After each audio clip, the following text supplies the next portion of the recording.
रमता राम जपो रे प्राणी, अब तो सुन ले राम कहानी।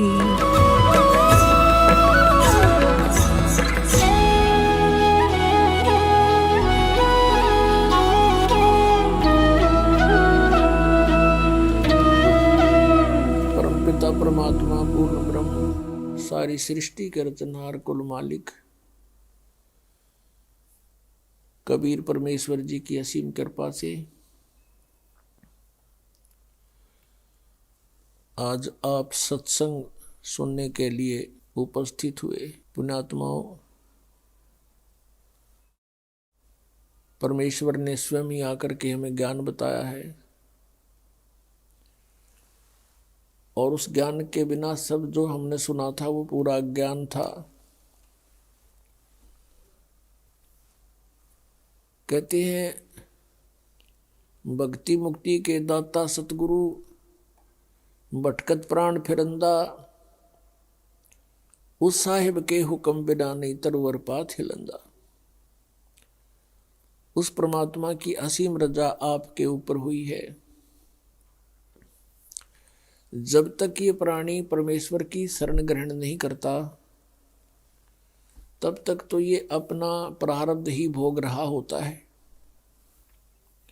शुभ कर्म करने की चेष्टा भी करता है तो विधि ठीक ना होने से वो यूजलेस होती है और अपना शेष जो संस्कार है वही पूरे कर रहा होता है। जिसमें पूर्ण परमात्मा की शरण में ये प्राणी आ जाता है, मर्यादावत चलता है, सतनाम का सिमरण करता है, गुरु जी के से प्राप्त उपदेश का विधिवत श्रवण करता है, फिर उसका सब कार्य परमात्मा से ही होता है।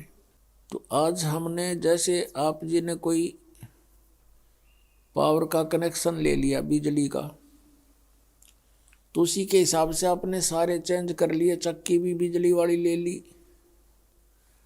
पशुओं का जो चारा काटने वाली मशीन भी बिजली से चलेगी, हैंडपंप भी बिजली से और आटा पीसन की चक्की भी बिजली से।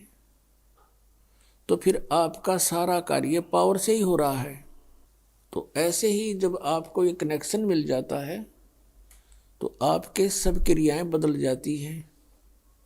परमात्मा का कनेक्शन जब आपको प्राप्त हो जाता है, शरण मिल जाती है, तो आपके सभी कार्य उस परमात्मा की पावर से ही होते हैं।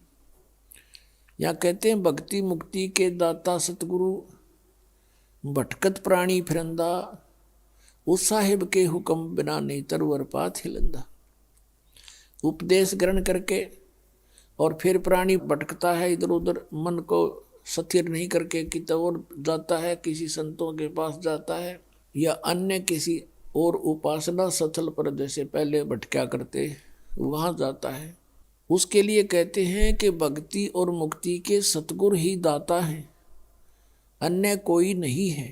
ये भटकत प्राण फिरंदा, उस साहिब के हुक्म बिना नहीं तरवर पात हिलंदा। अब जब हम सतगुरु शरण में आ जाते हैं तो हमारे सारे कार्य परमात्मा के आदेश से ही होते हैं। और बाकी जो परमात्मा की शरण में नहीं है उनका प्रारब्ध भी वो अपना भोग रहे होते, उसमें कोई परिवर्तन नहीं हो सकता। उस मालिक के हुक्म बिना उसमें भी कोई परिवर्तन नहीं हो सकता। तरवर पात यानी वृक्ष का पत्ता भी नहीं हिल सकता। अर्थात कोई भी कार्य उस परमात्मा के विधान के विपरीत नहीं हो सकता। अपने विधान को स्वयं ही चेंज कर सकता है, दूसरे पर पावर नहीं है। परमात्मा बताते हैं मात पिता मिल जाएंगे,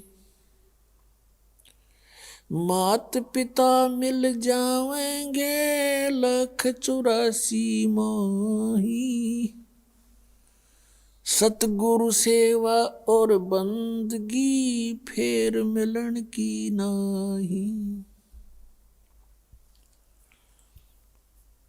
सत्संग की आधी घड़ी, तप के वर्ष 1000, तो भी बराबर है नहीं, कहें कबीर विचार।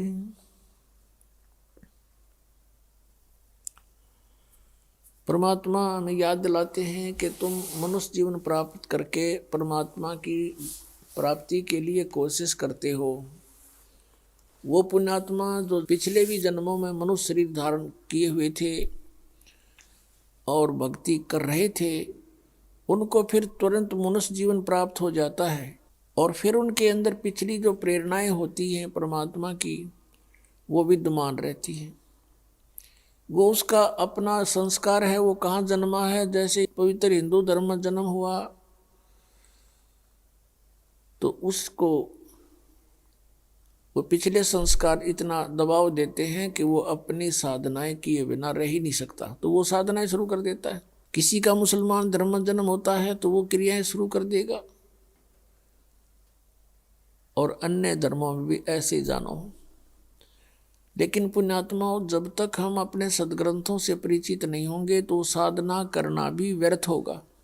मनुष्य जीवन का मुख्य उद्देश्य है परमात्मा का पाना, और यदि परमात्मा प्राप्ति नहीं हुई तो फिर वैसे ही अपना जीवन नष्ट करना होता है।